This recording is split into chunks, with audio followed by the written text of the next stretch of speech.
Broadcasting to you from somewhere deep in the heart of Texas. Once again, it's me, Honey Ann, man. Wonder how you're doing. I hope you're doing well. It's a beautiful day here in Texas, guys. The wind's blowing. It's nice and cool.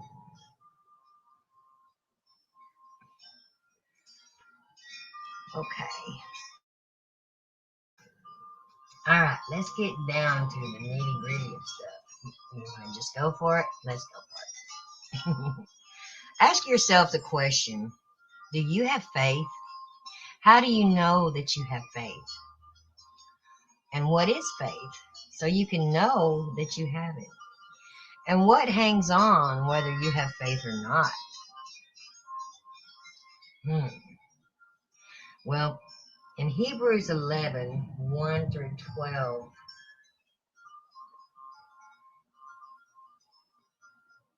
no, it's Hebrews 11, 1 and 12, 2. In verse 1, it gives us a twofold definition of faith.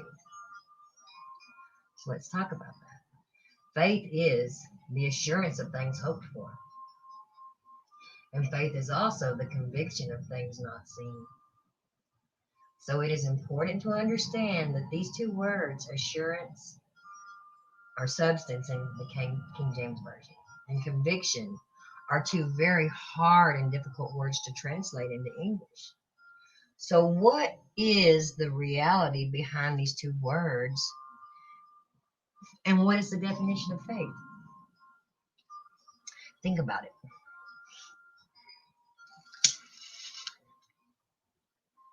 Ask yourself the question, do you have faith? How do you know that you have faith?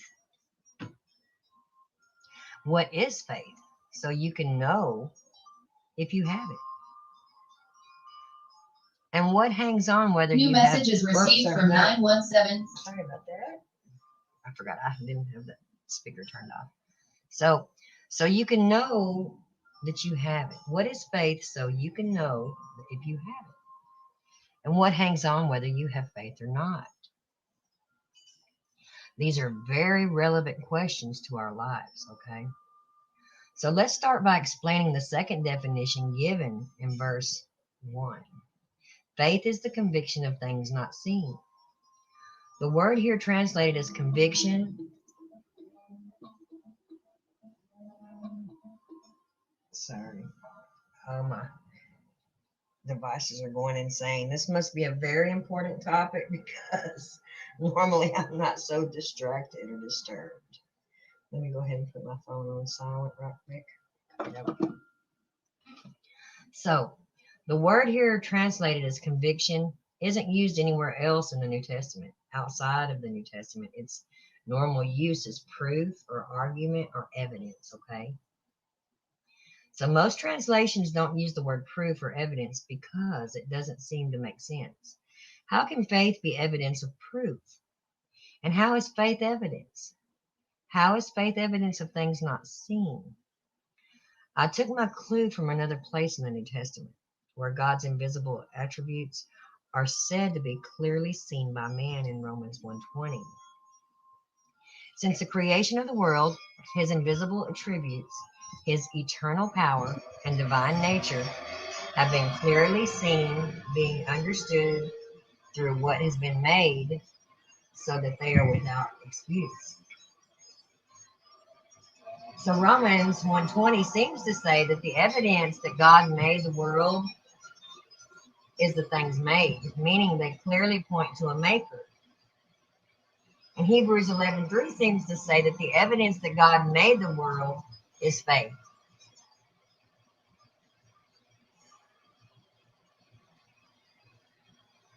Hey, Roots, good to see you.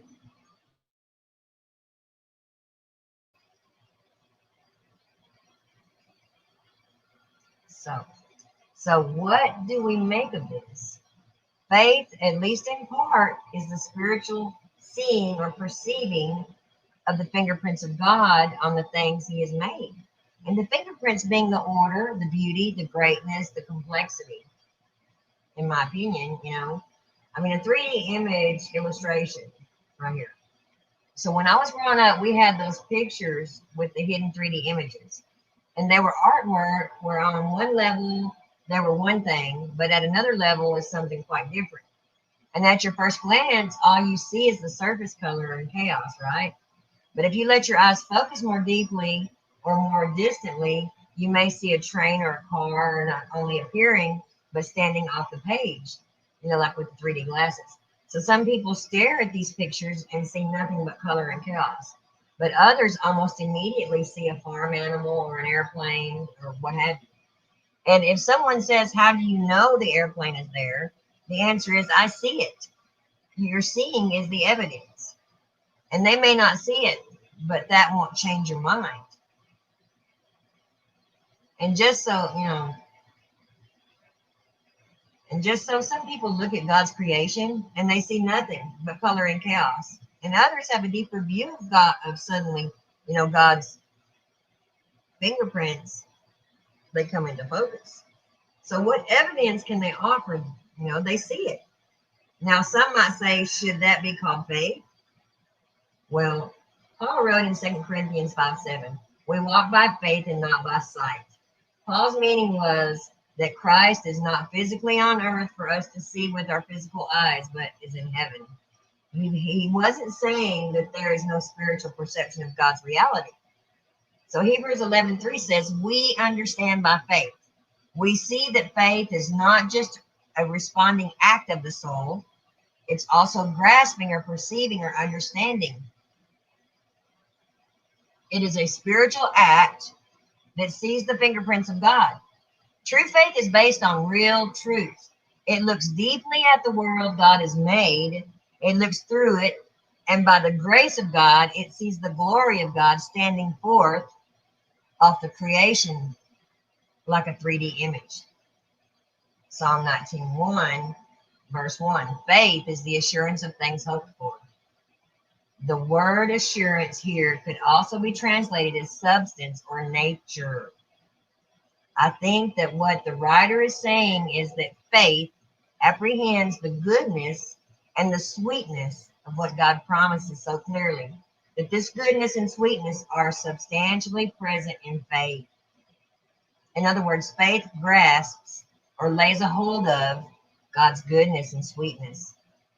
Faith is a spiritual apprehending or perceiving or tasting or sensing of a beauty and sweetness and goodness of what God promises. Woo! So here's the explanation. Faith does not just feel confident that this day is coming someday.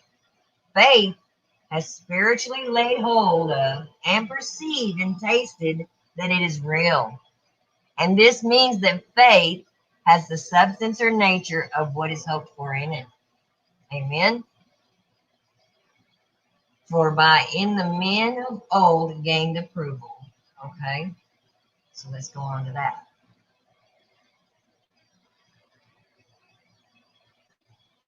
Okay. So verse 2 gives a perfect bridge to the first two examples of faith. The writer is saying that by their faith, they gained God's approval. Now, verses 4-6 talk about Abel and Enoch. Okay. The key to Abel's offering was not just the offering, but that he offered it by faith. So it's not just what we do that matters, but how we do it. Do our actions express the assurance of things hoped for? What's interesting is that in neither of these Old Testament stories, faith is never even mentioned, but it is not a slip-up. He's not saying that because I see faith mentioned in these stories, therefore faith must be the way they please God. He's actually saying the complete opposite, guys. He sees the faith in these stories, not because it is mentioned, but because these men, in fact, did please God. And there is no other way to please him than by faith. I mean, look at verse 6. And without faith, it is impossible to please him. Without faith, it is impossible to please God. Enoch and Abel pleased God. Enoch and Abel had faith. So how was Abel's offering better than Cain's? Well, Cain's offering was of his own good works. He was a tiller of the ground, and so he brought his best fruit. Abel's offering requires blood. In Genesis, we read that he brought the firstborn of his flocks and their fat portions. Cain's bloodless sacrifice was a presentation of his own works and secured no acceptance from God. In contrast, Abel's sacrifice secured God's approval and testified to all men for all time that salvation is by faith in the atoning death of an acceptable substance. You see? And a lot of times we're not taught that way. A lot of times we're taught, that Cain didn't bring his very best. That he brought the crap, basically. But that wasn't why. It was because it was a blood atoning that had to take place, you see.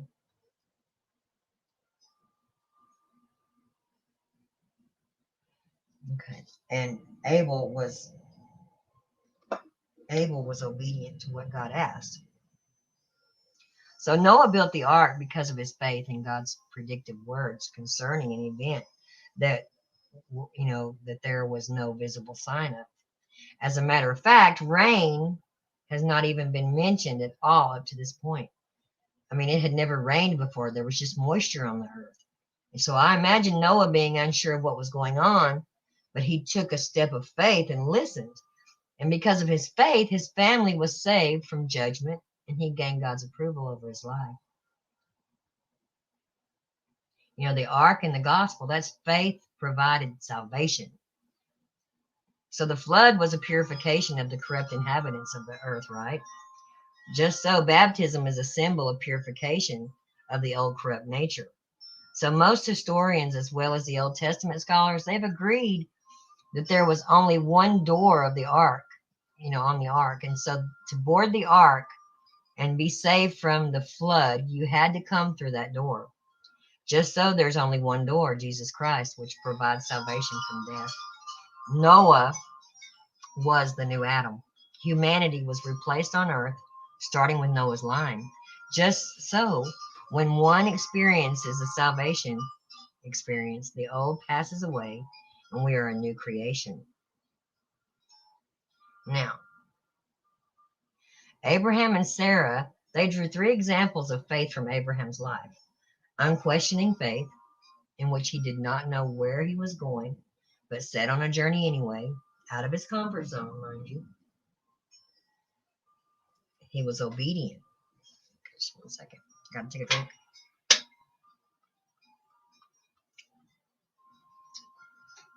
So, it was pilgrim faith,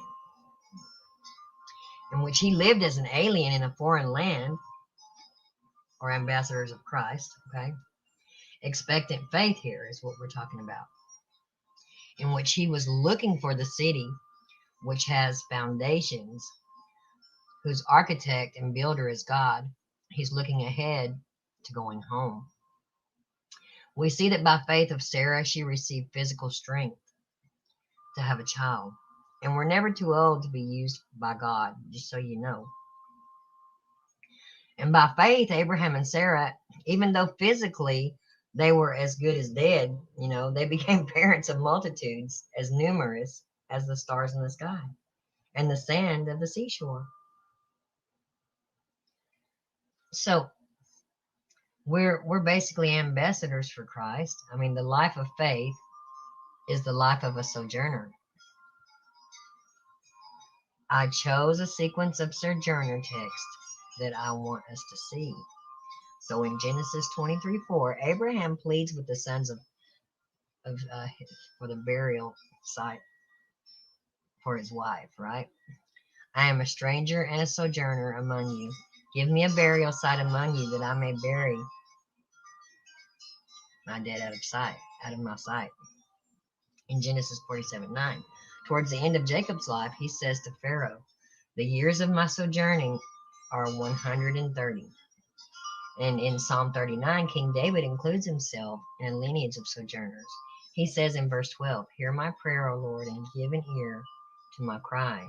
Do not be silent at my tears, for I am a stranger with thee, a sojourner like my fathers. Now, in the New Testament, Paul says in Philippians 3:20, "For our citizenship is in heaven, from which also we eagerly wait for a Savior, the Lord Jesus Christ." And Peter says in 1 Peter 2:11, "Beloved, I urge you as aliens and strangers to abstain from fleshly lusts, which wage war against the soul." In 2 Corinthians 5:20, Paul calls us ambassadors. Therefore, we are ambassadors for Christ. And the point here is that the life of faith is also the life of a sojourner. So the promises of God are our real home, and we have seen them and tasted them. And these promises have shaped our whole way of seeing, thinking, and feeling. We have been put out of sync, if you will, with the world because our treasure is in heaven. So we're seeking and desiring another country. That's our inner faith. So at verse 14, "For those who say such things, make it clear that they are seeking a country of their own."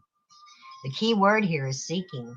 I think that when the writer wrote this, he had in mind what Jesus said in Matthew 6:25-34.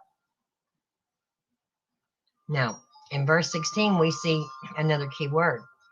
"But as it is, they desire a better country, that is a heavenly one," or a heavenly abode. So the therefore in the middle of this verse is great. Therefore, God is not ashamed to be called their God. Do you want God to be unashamed of being your God? So what must we do? We must desire him. Desire the city of God rather than the city of man. Desire heaven over earth. So now, verses 17-19, the act of faith. If this boy dies, everything in human experience says that the promise of God will fail. Well, perhaps the call or command in your life right now is to stay married, or stay at or leave a particular job, to speak up at work about Christ, or to comfort a person in sin. To confront a person in sin. My handwriting. To venture a new, vocation, or to be a missionary, or go into full-time ministry, or to join the military, or join a new community of believers. Whatever your mission is. Okay, that's my point. So before I continue babbling on, as we see these decisions in our limited minds, the idea of doing these things are terrible. It's like the loss of Isaac. You have considered every human angle possible, and it seems that there's no way that it could turn out well. Now we know what it was, we know what it was like for Abraham, basically. The story, the story is in the Bible for us, and God planned this message for us. The question is, do we desire God? Do we seek after God? Do we trust in God's promises? Will you trust him in obedience? I mean, faith is looking forward to the reward. How about that? Remember the definition of faith in verse 1. As we look in at Moses and his parents' lives, these are 4 points in Moses' life from these verses. The point of these verses is that faith, the assurance of things hoped for, makes all the difference at those points in our lives. And I think that we can also learn to walk through crisis situations by faith. I mean, were Moses' parents afraid? I mean, this first situation has to do with the faith of Moses' parents when he was born. If you recall, the king of Egypt was afraid because of the growing number of Jewish people in his land. So how do you stop a growing race? Well, he commanded in Exodus 1:22 that every male child is thrown into the river, but to keep all the girls alive for amusement and slaves. So there's 2 things I want you to see here. All Jewish baby boys are to be killed. That if you were disobedient to the king's commands, you were risking your own life. They could kill their sons and save themselves, or save their sons and risk their own lives. So when Moses' parents decide not to throw him in the Nile, river. But to hide him, they're risking their own lives. They basically decide that fear of death will not control their lives. The point to this crisis is that their act of courage against the king, an act of love towards their son, required faith. So, how does faith produce that kind of courage and love? Well, it frees us of the fear. More simply put, faith in God's promises free us from the fear of death and makes us brave in the risks of love. Now, Moses' choice of faith. When Moses was grown, he willingly refused to be known as the son of Pharaoh's daughter and to take the royal position, which would, have been his. He basically preferred ill treatment with God's people rather than enjoying the luxuries of a sinful life. And his choice was made because his faith gave him a glimpse of the Messiah to come. And Moses considered the suffering for him would be greater than all the treasures of Egypt. And Moses' flight of faith here, this is what we're talking about. Moses fled Egypt without fear of Pharaoh, enduring because he saw him who is unseen, which is only possible with faith. He was looking with an eye of faith, and Jesus was standing there. So we have Moses' Passover of faith. Moses instituted the Passover having faith that the sprinkling of the lamb's blood on the doorpost would bring them salvation. And by faith, Moses led the Jewish people through the parted Red Sea. And Moses prayed to the Lord before parting the water. He had faith that the Lord would deliver the Israelites and provide salvation for them.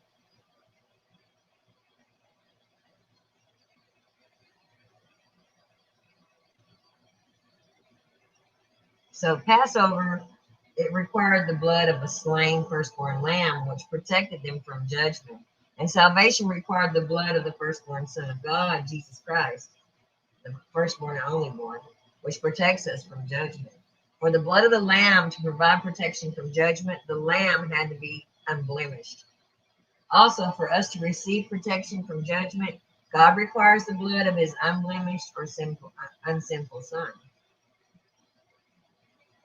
So after slaying the lamb for Passover, the people would eat the flesh of the lamb as a remembrance of the Passover. And also we partake in communion, which symbolizes Jesus' flesh and blood, for the remembrance of what Jesus did for us.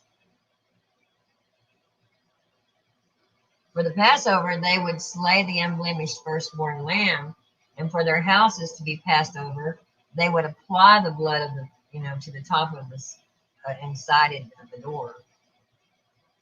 And the foreshadows of the cross, which also delivers us. This foreshadows the cross. So we have Joshua's march of faith. He marched around the city walls once a day for 6 days. And then on the seventh day, he marched around 7 times, and then the sound of the trumpets, and then the shout. And the walls of Jericho, they didn't fall from the shouts of the people, the trumpets blowing or the marching. By faith, the walls of Jericho fell and crumbled. Joshua had faith that the Lord would crumble the walls, and he did. I think it has to do with the people had faith themselves, but the way God works, I kind of feel in my heart that it was frequency. The marching, the blowing of the horns, and the shouting. It was a certain frequency that was, that God was working through them to make those walls crumble. Just my opinion, doesn't mean anything.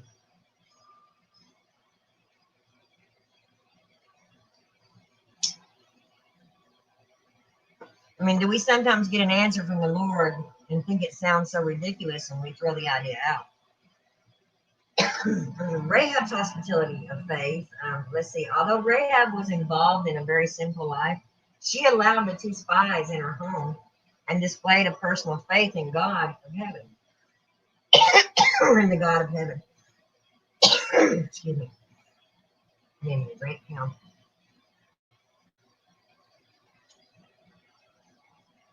So, goodness. So we should never look at a person as if they can't be redeemed, right? What more shall I say? We should run and not meander. I mean, this command is not a surprise. I mean, I believe that this is what the whole book is about. The whole book is telling us to run, endure, preserve, fight, and be alert, and don't drift, don't neglect, don't be sluggish, and don't take our eternal security for granted. I mean, we're to live and show our faith the same way all of these examples did that we just studied. And the main imperative is these verses is to run, don't meander, don't stroll, don't wander about aimlessly. Run the race as if everything depended on it. I mean, we're not running the race when we ask what's wrong with that, but by asking, does it help me? Not just is it a sin, but is it the way?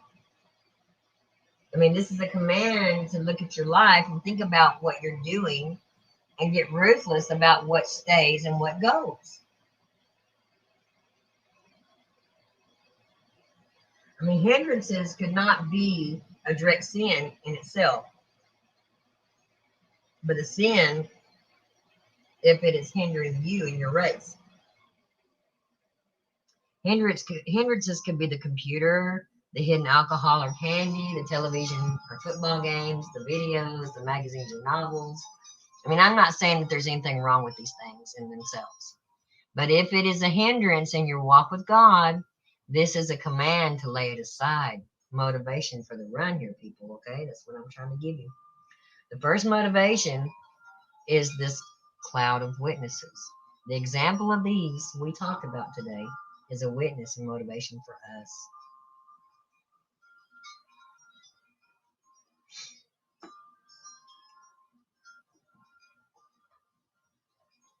Okay, so what I'm going to talk about right now is the Good Shepherd versus the hired hand, okay? So, John 10:11 through 18. So this is the fourth of the 7 I am statements of Jesus. I am held a significant meaning in the theological minds of Israel. Moses spoke to I am that I am as he stood before the burning bush and asked, who shall I say is sending me? So when let's just say, let me get over here, pulling some more notes up.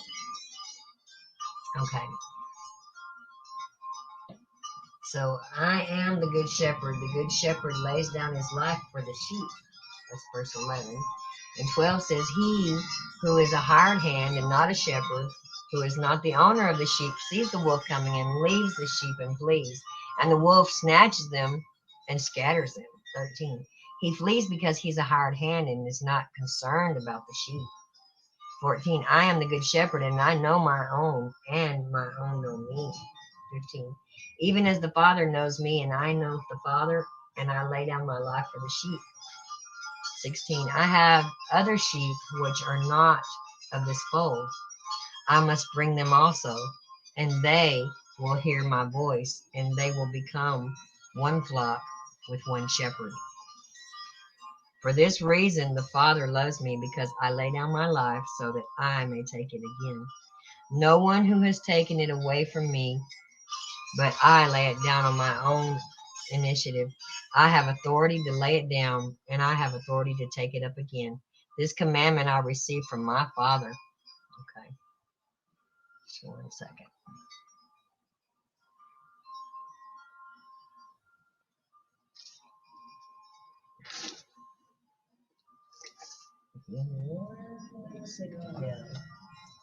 Un momento, por favor. Okay. Just gotta pull these notes up right here. Some are on paper, some are on the computer.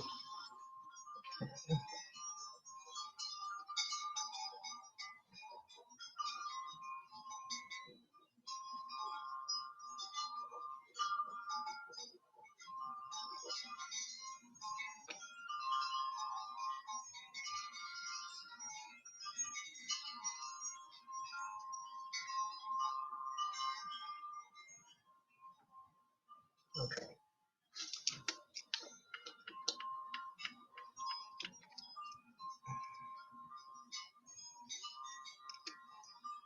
Okay.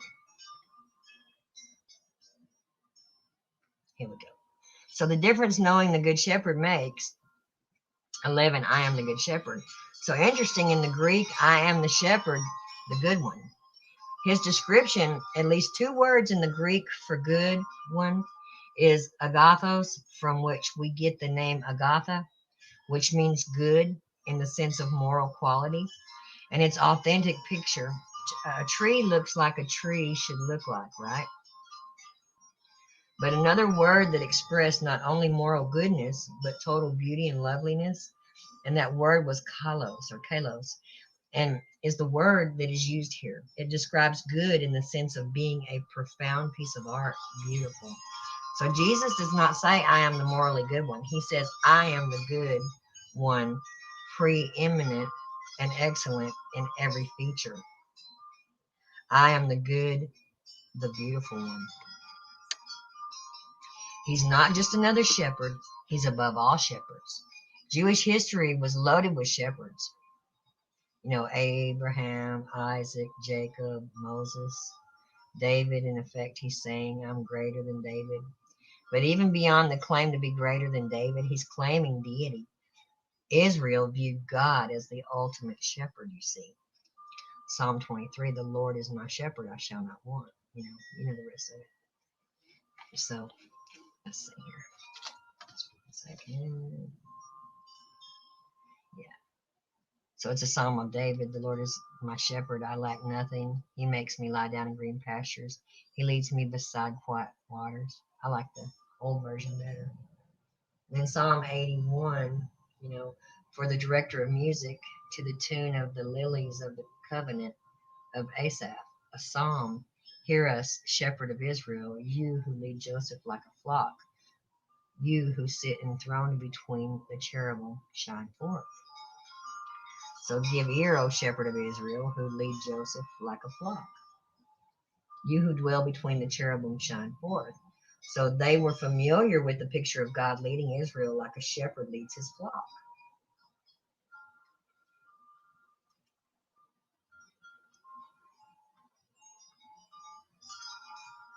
So Jesus was again putting himself on the same plane as God, claiming equality with God. His devotion, shows right here, the good shepherd lays down his life for the sheep. Sheep were always at risk. Rustlers, lions, wolves, bears. The only protection the sheep had was from the shepherd. A true shepherd had to be willing to lay down his life for the sheep. And Jesus declared, I am the good shepherd who lays down his life for the sheep, or on behalf of the sheep. So in the Greek, there are 2 words for life. Neither one of them is used here. Okay.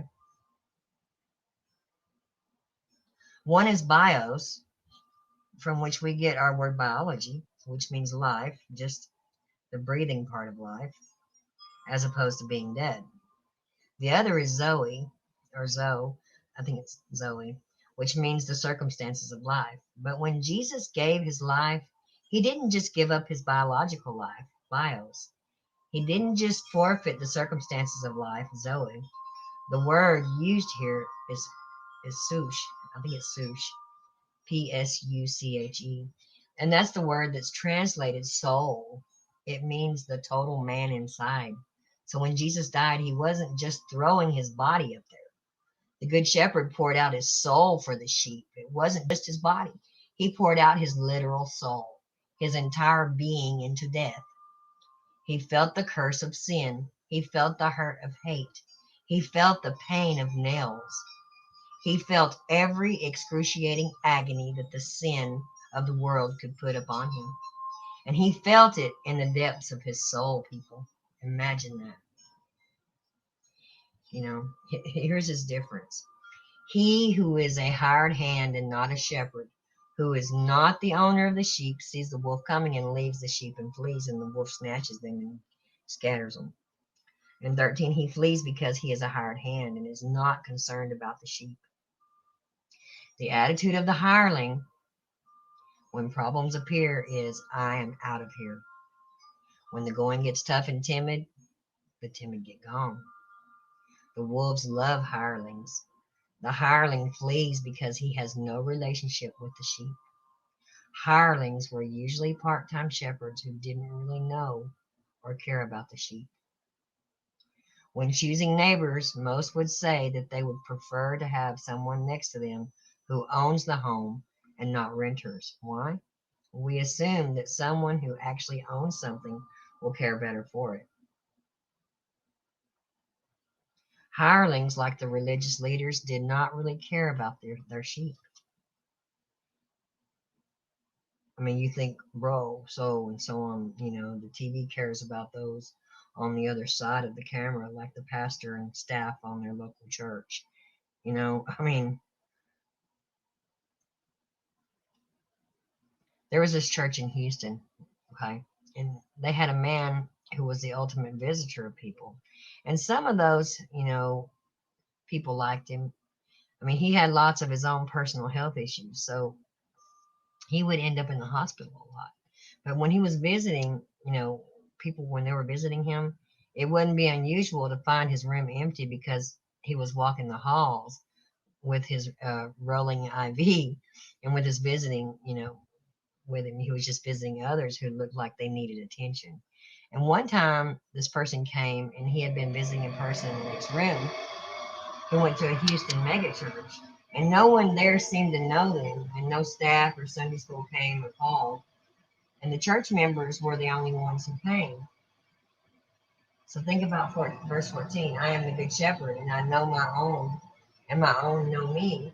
And 15, even as the Father knows me, I know the Father, and I lay down my life for the sheep. I hope that was cohesive enough. That made sense. So I think the best thing about the Good Shepherd verses is, the hireling, is that he knows, us very intimately and still chooses to be our shepherd. So this word here is ginosko, and it's intimate word for know in the Bible used for Cain knowing his wife, and the result, they had a child. No more intimate word, obviously. I mean, Jesus knows us that well, as intimately as the Father knows him, and he still chooses us and is willing to give his life for us. So,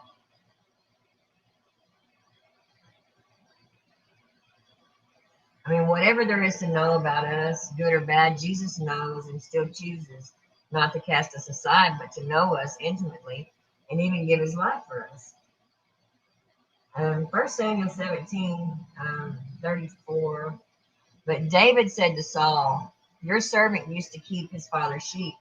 And when a lion or a bear came and took a lamb out of the flock, I went out after it and struck it and delivered the lamb from its mouth.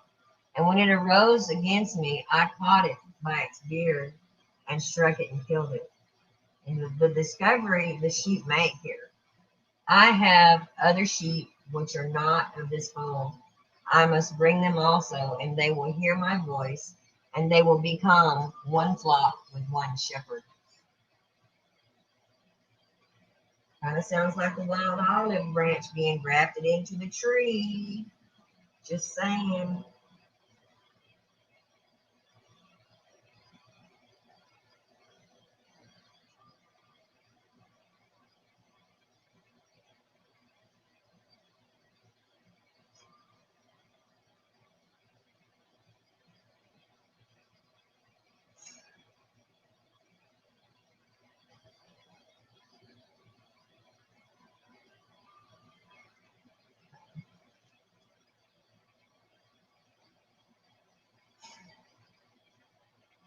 So Jesus lets these arrogant leaders know that not only are they not the good shepherd's sheep, but that there are others who also will be his sheep other than them.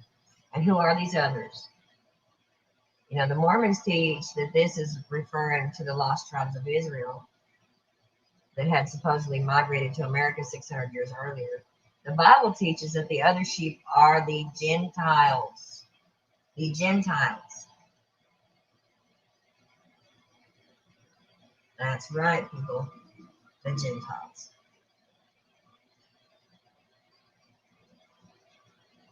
One second.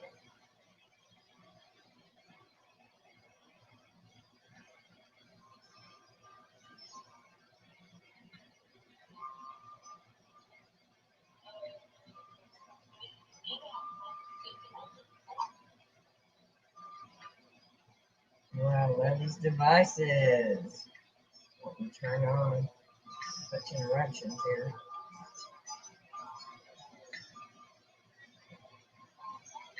I'm just trying to take care of this real quick.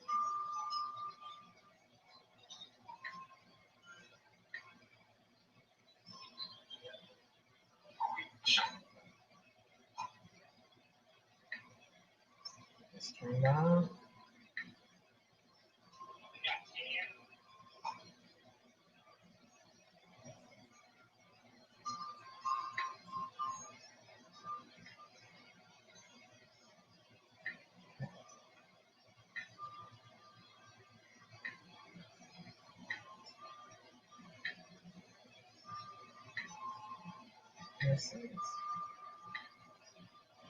I don't understand these. Why does it choose to interrupt me? Only when I'm doing a broadcast. Okay. So, for the Jew of Jesus' day, it would seem absolutely incredible to think that Gentiles could be a part of God's flock. You know, a Hannibal man with 2 families spent the week in St. Louis and weekends in Hannibal. His grown sons, of which one was a sports missionary in Africa, and he suddenly died. And as his family, in the church was preparing for the funeral, they discovered that the man had a second family in St. Louis.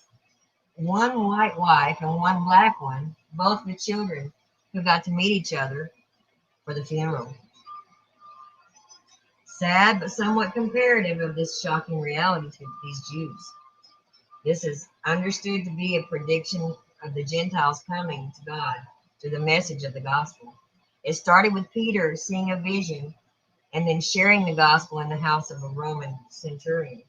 And it continued with the Apostle Paul being sent out to preach the gospel to the Jew first and also the Greek.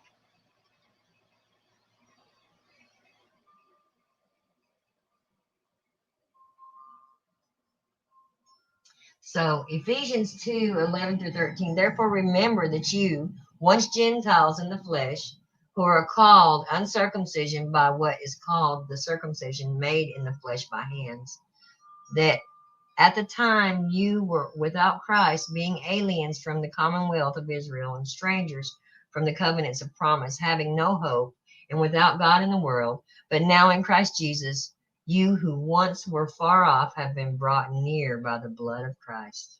Amen.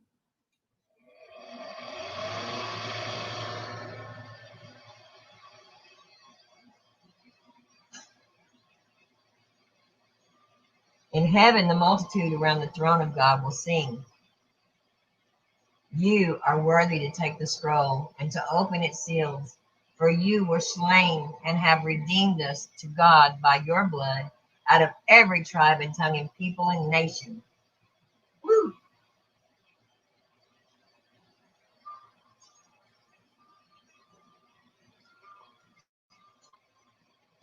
Jesus is not just for American Christians, not just for the Baptists, not just for the Texans. All this comes as a shock, I know, people. He has other flocks than Texas people. So for this reason, the Father loves me, because I lay down my life so that I may take it again. Jesus told Pilate the same thing when Pilate stated, don't you understand that I have the power to crucify you? And Jesus' response was, why would not, you would not have this power if it were not given to you. Jesus willingly chose to give his life. I mean, the personal dedication that the shepherd has is right here in verse 18.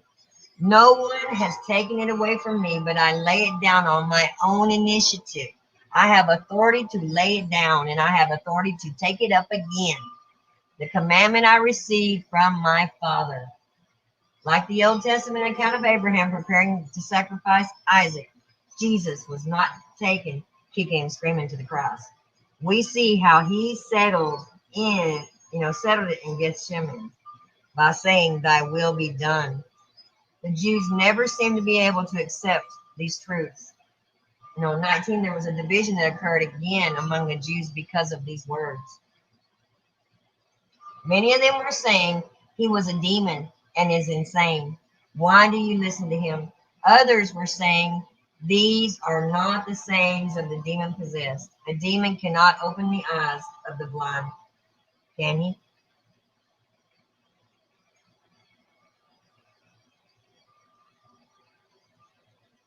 You know, these drug commercials is something I want to talk about. For some affliction, and like always, these commercials end with this rapid speaking person going over the possible side effects. This one caught my attention because one of them was that your throat could close and this could be fatal. Now, these Jewish leaders had, they had this fatal affliction of a closed mind and the side effect of a hard heart. And no matter how great the evidence or how clear the testimony, these, from Jesus, they refused to turn their hearts to God and embrace their Messiah. It was a fatal choice.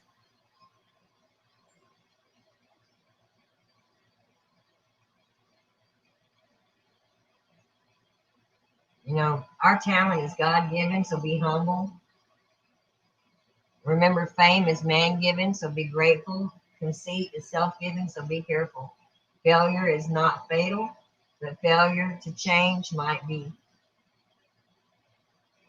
Okay. And with that, I'm done. I think Father's finished with me for the day, at least for my day on YouTube. So I pray that this was cohesive and that it helped to lift up some spirits and help us to continue our journey and our walk on this narrow path. Keep our eyes set on Jesus. And may our Father bless us in Jesus' name. And with that, I'm going to go ahead and get on out of here. Reese Magoo, thanks for listening in, being faithful to our Father. Because this is our house. This is Father's house. And I'll catch you on the next one. Thank you. Bye-bye.